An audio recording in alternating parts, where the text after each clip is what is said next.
Hello, darlings. I am Cassandra. Welcome and welcome back to my channel. Thank you so much for coming.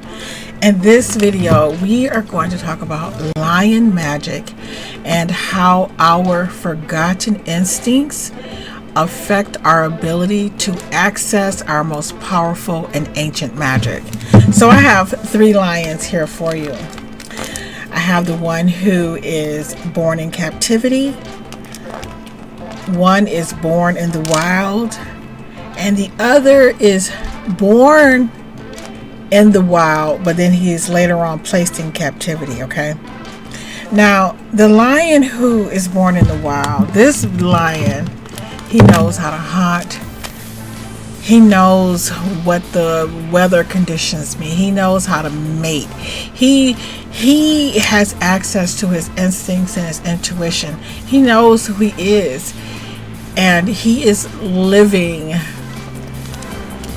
Let me see. He is living the totality and the fullness of what it means to be a lion, and his life is magical in every way.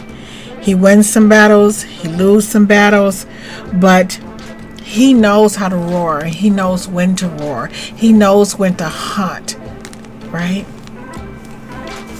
He has full access to his magic. Now, I have another lion, and this lion is, I think I'm going to go with this one next. He was born in the wild. He learned how to hunt. He had friends. He knew how to mate. He knew everything about the jungle, the different scents, the weather conditions.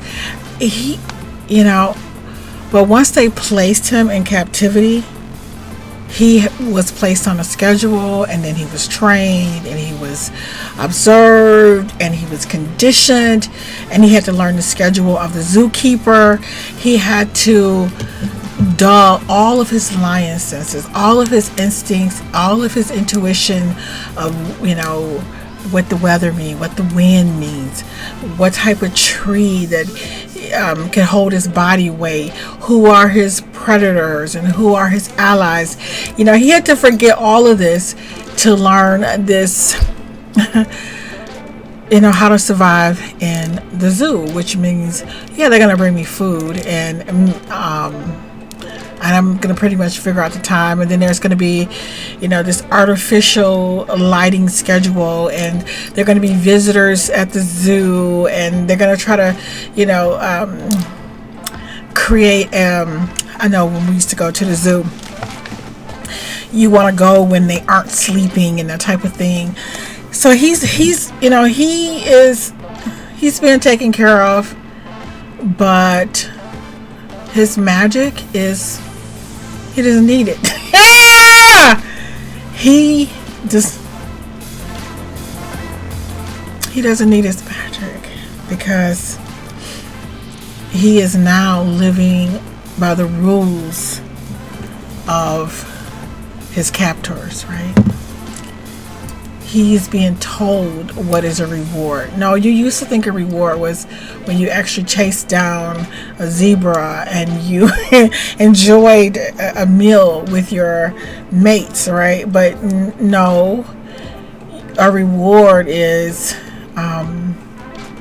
when the zookeeper, moves his hand and he offers you some type of snack just so you can just not be a lion, right? And then the next lion we have is the lion who, he is born in captivity, right? He is born in captivity, and he doesn't know anything about the sense of the different trees, and he doesn't know anything about how to find a mate selection, or how to be a lion, or he doesn't really,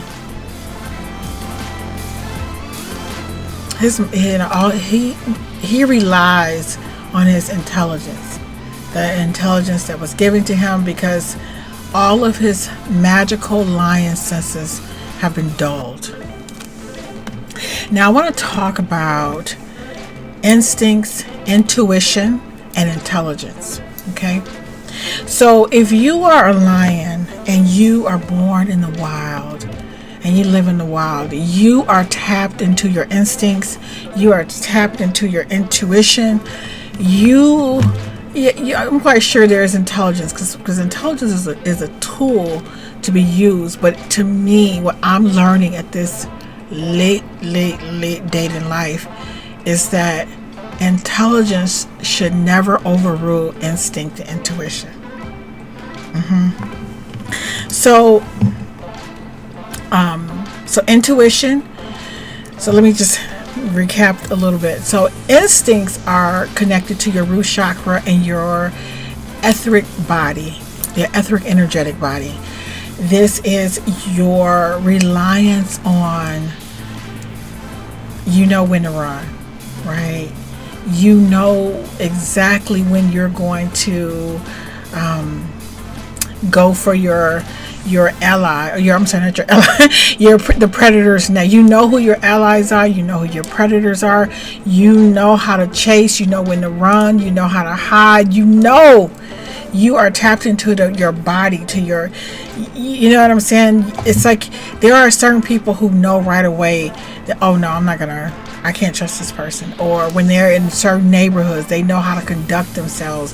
When they're around certain people, they just know, because they are completely 100% tapped into their natural instincts. And your instincts are a part of your biology.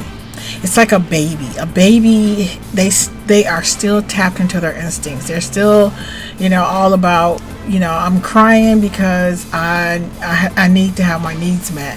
And you go on your gut feelings, right?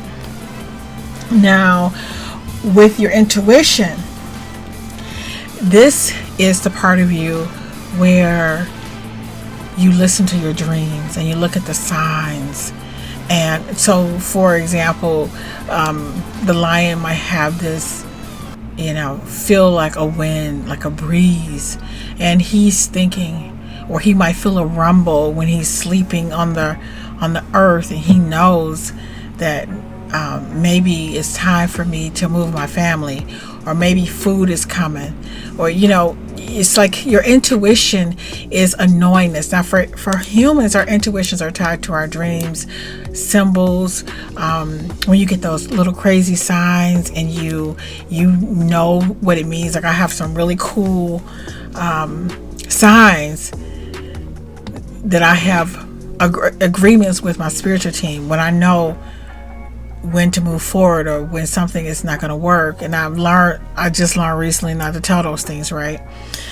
And then there's intelligence. And these are the things that we learn. Like it lives in your mind. It lives in your mental body, which is your third chakra, and your mental body for your energetic body.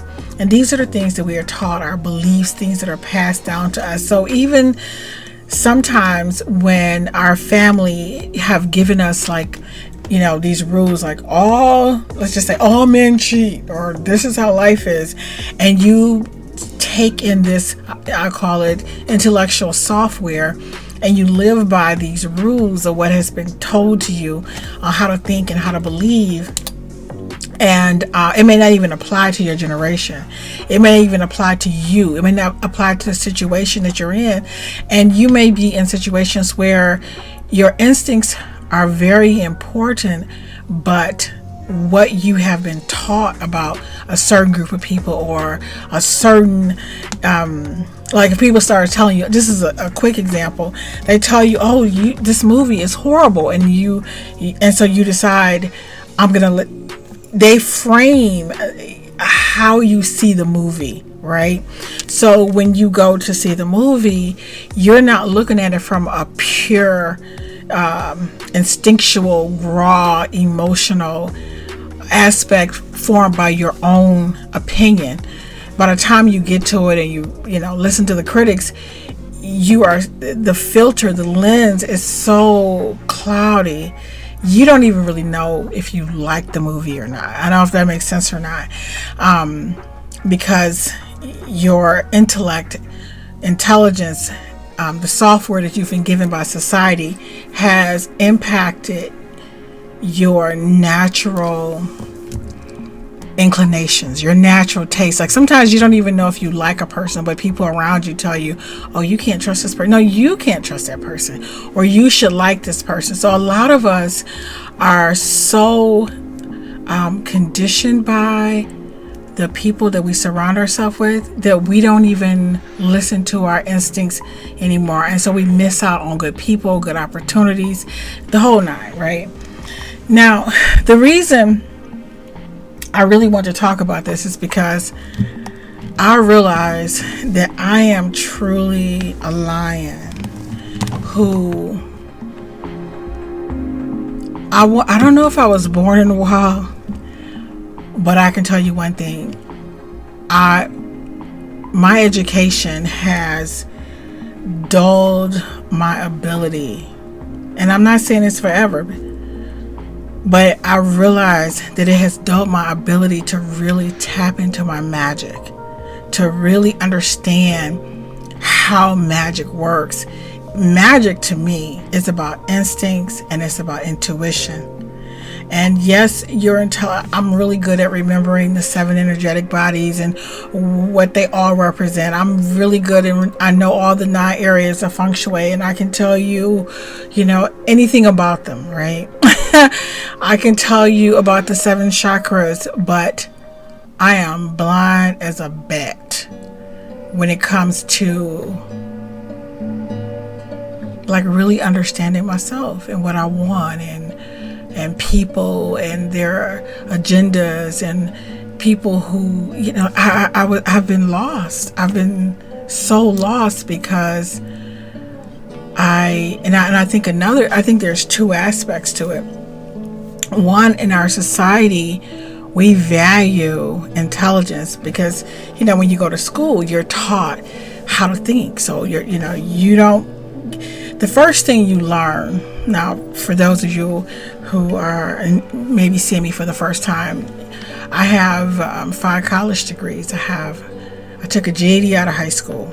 Now it's always my favorite degree. I call it my gritty degree because it's a GED, and I skipped all the way through high school, and I just remember I just decided, well, I'm supposed to graduate this year and I'm gonna figure out how to get out of here, and I took my GED and I passed it. But then I have an associate's and I have a bachelor's and I have 2 master's degrees and a doctorate, and I know sometimes people think like, oh my God, there's a lot of education.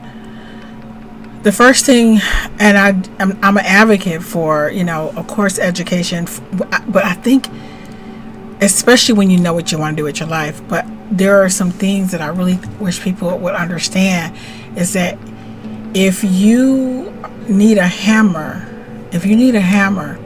you can have the most expensive screwdriver in the world. It doesn't matter. If you need a safety pin, it doesn't matter if you have a hammer.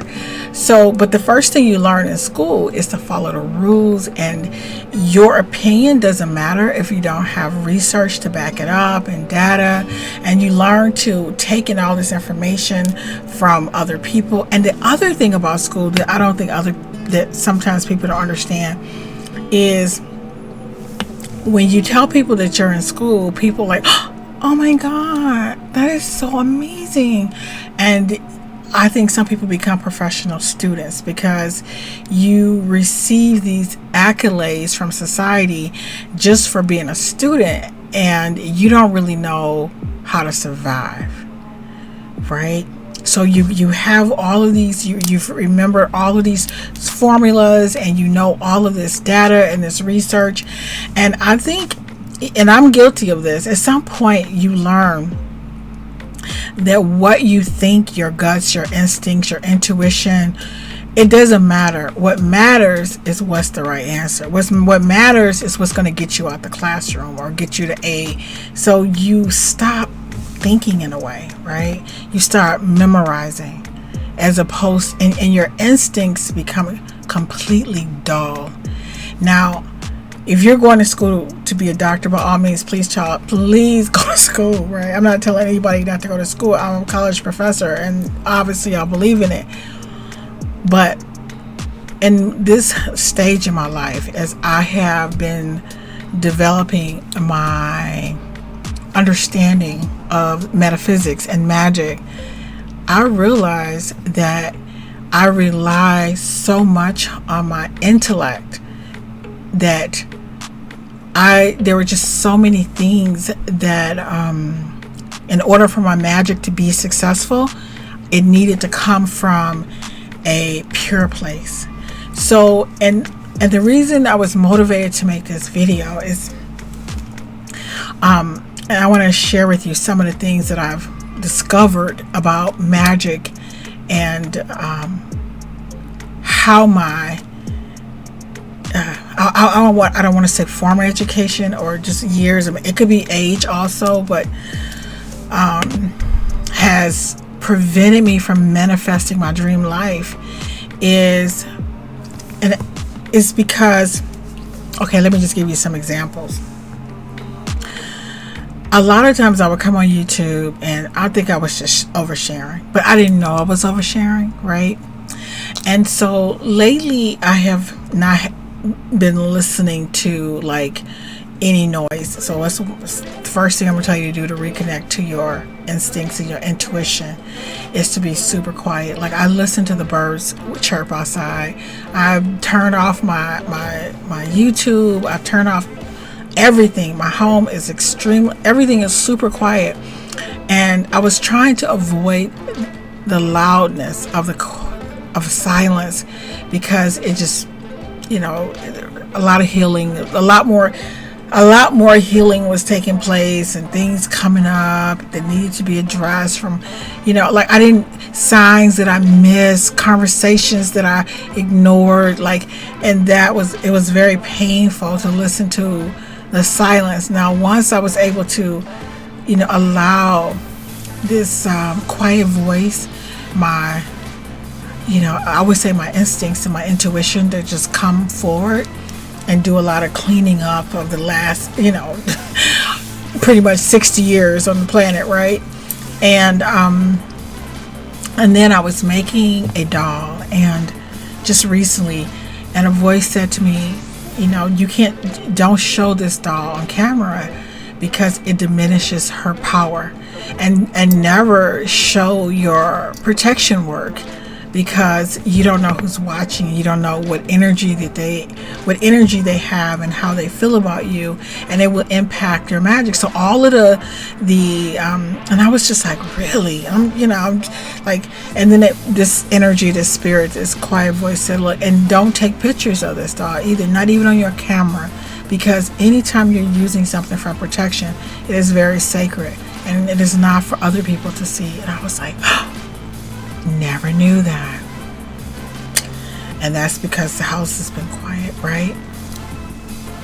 Now I am doing Success Magic by Damon Brand, and I'm on chapter, I think I'm on ritual 18, and that's not what the video is about, but just in fairness to you, like I feel like, you're watching the video and I'm telling you about these lions, and I'm telling you about tapping back into my intuition, and you're thinking like, oh, how do I do that? Well, first I'm reading Success Magic. I'm completing the rituals, for Success Magic, and I think it is helping me to really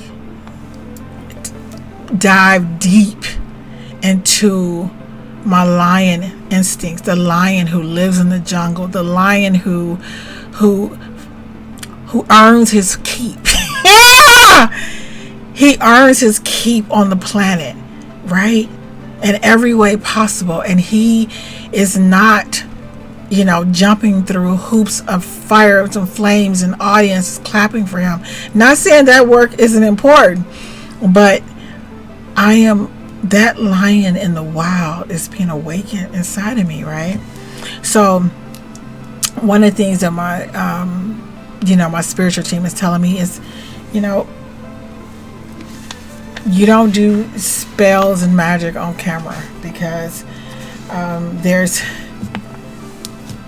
a sacredness to the energy, to the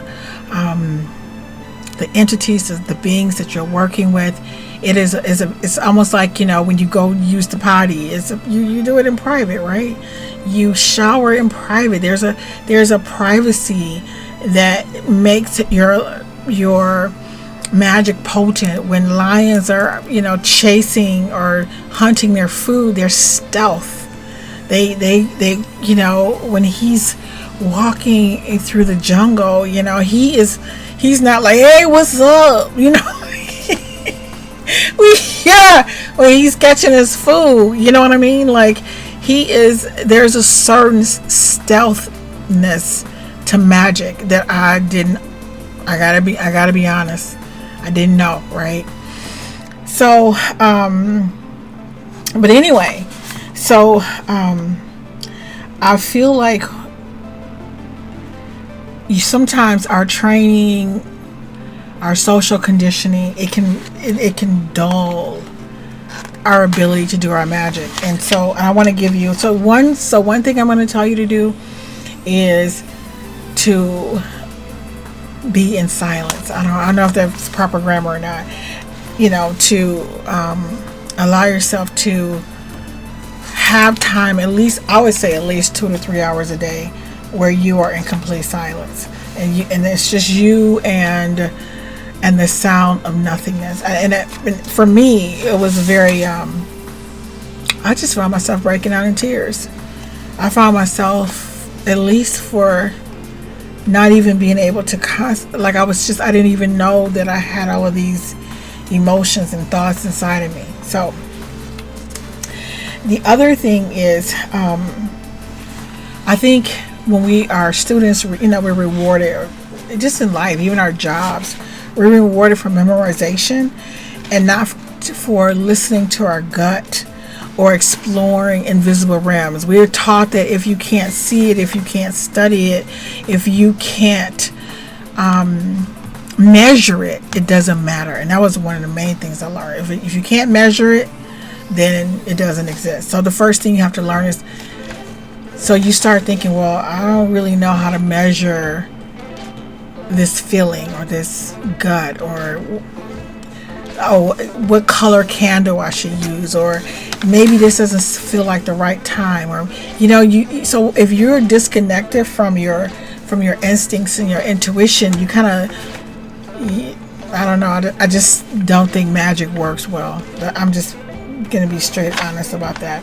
So the other thing is, I would say practice embodied magic.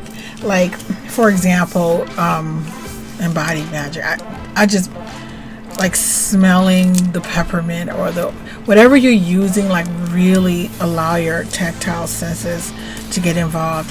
The other thing I would tell you to do is, the very first time I felt like spirits within, when I say spirits, was the most beautiful feeling. My favorite, I would tell anybody, my favorite magic book, I don't care, for beginners, is Words of Power by Damon Brand.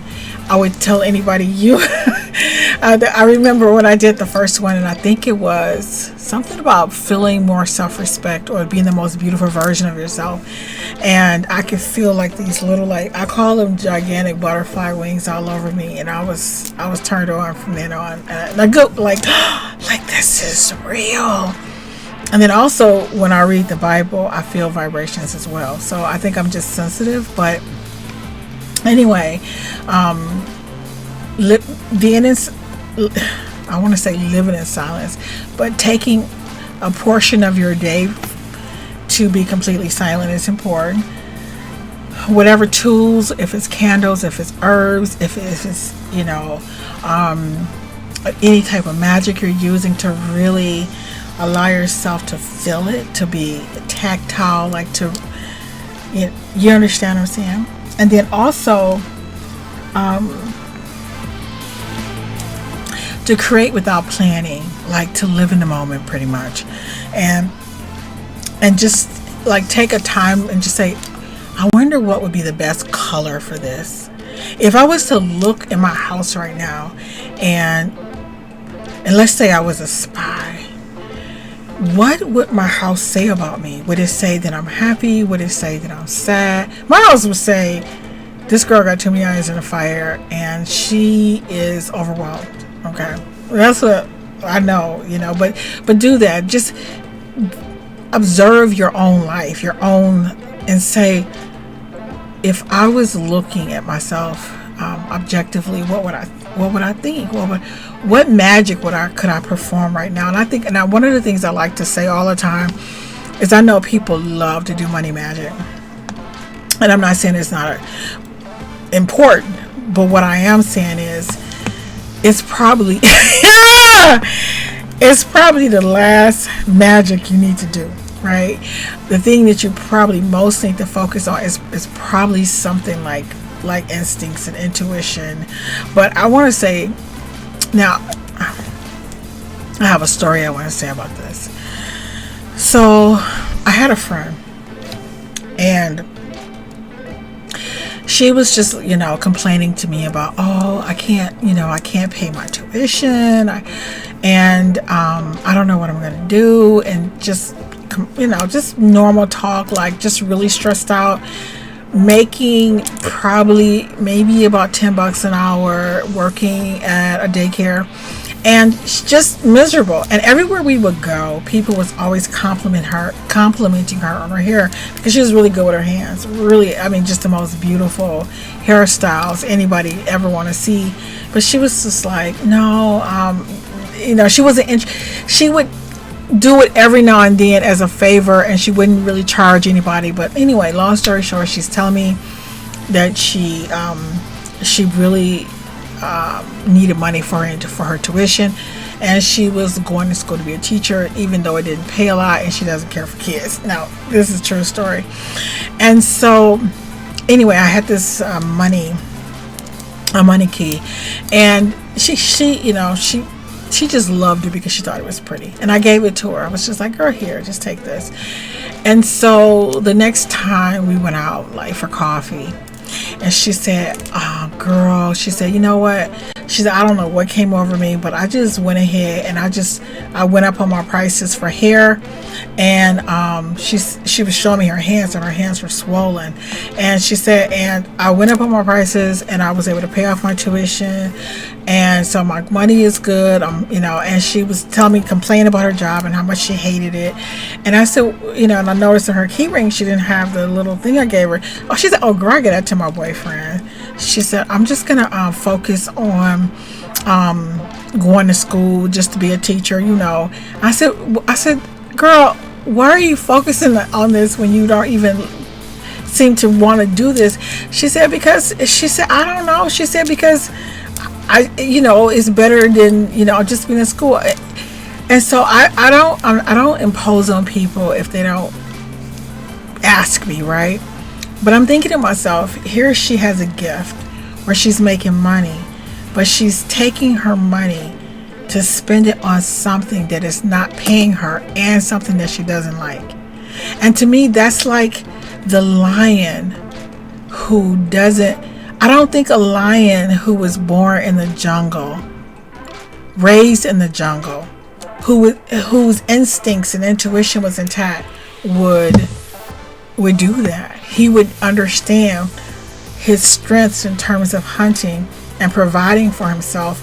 And I think one of the things about our society in general is, I think our music, our social media, we lose contact or access to or understanding of what is in our highest and best interest, what is good for us, what is going to help us survive long term. I don't know if that makes sense what I'm saying, guys. So I just kind of feel like, but there are people who would have said, look, this is my gift. My gift is in my hands. I do hair. And they would open up their own shop, and they would, do hair, and then they would start teaching people how to do hair, and they would maybe start a channel, and they would, open their own school. But they would take their gift that is providing for them, and they would use that, to be able to provide for themselves, to prosper in life. And to me, those are people who are tapped into their instincts, they're tapped into the intuition, and they are using the intellect. And that's when your magic is the most powerful. And I feel like Some people are in, and such as myself, I just kind of feel like, intelligence and books and remembering data, I'm not saying it's not a good thing, but what I am saying, it should never overrule your instincts and your intuition. I think, does that make sense? Because those are the things that keep us safe. Those are the things that let us know who our allies and our predators are, who let us know when to run and when to, fight or flight. Like, those instincts are so important. I also think it's important to keep an intuition journal. Let me tell you, I'm just I kept the intuition journal once, and I ended up destroying it because I got in a fight with God. I did. I think I told you about. I talked about it in a video before. I was meditating. My spirit said, "Look, Cassandra, don't buy this new copier. Don't send out the new flyers, because you are going to be save your money, because you're not going to have a contract with the state anymore."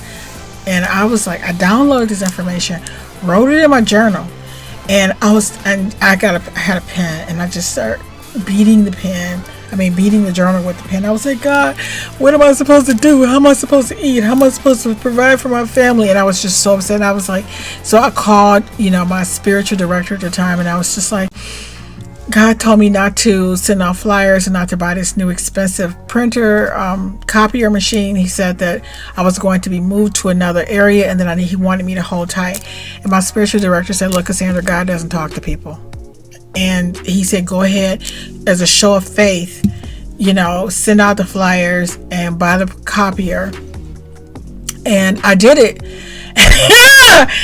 And as soon as I did it, I got a letter saying that they were cutting contracts for people with less than 50 employees, and I only had a few.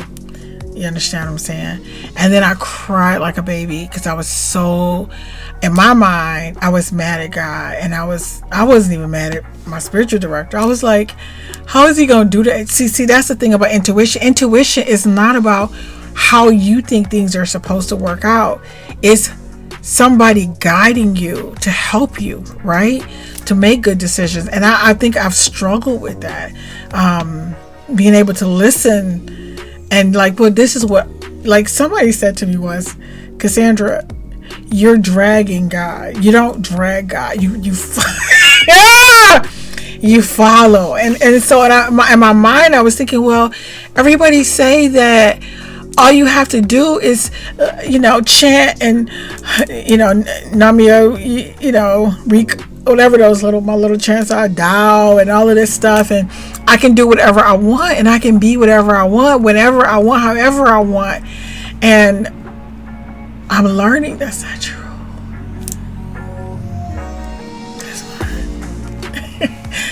That's just not. It's like there's an energy that guides us. And you have to listen to that. If he tells you there is an alligator down the road, you can't say, but that's the way I'm going. Can you just get rid of the alligator because I'm going? Because that's the way I used to think. Like, why would you put an alligator down the road when you knew I was coming? Right? So intuition is like, I'm not going to go that way today. And thank you for the notice. And it doesn't mean I shouldn't go at all. It just means maybe not today, maybe take a different route. So intuition is something that I was completely, I think just the whole, reading a lot of books about this is how you manifest. The secret, all you have to do is say, I want it, and here it is. And this is good for you, right? So you have to believe in something bigger than yourself. And then also I would say connecting with nature. But I love nature, like trees and hula hoop and walking barefoot. All those things are cool, but I still think in terms of listening to your intuition.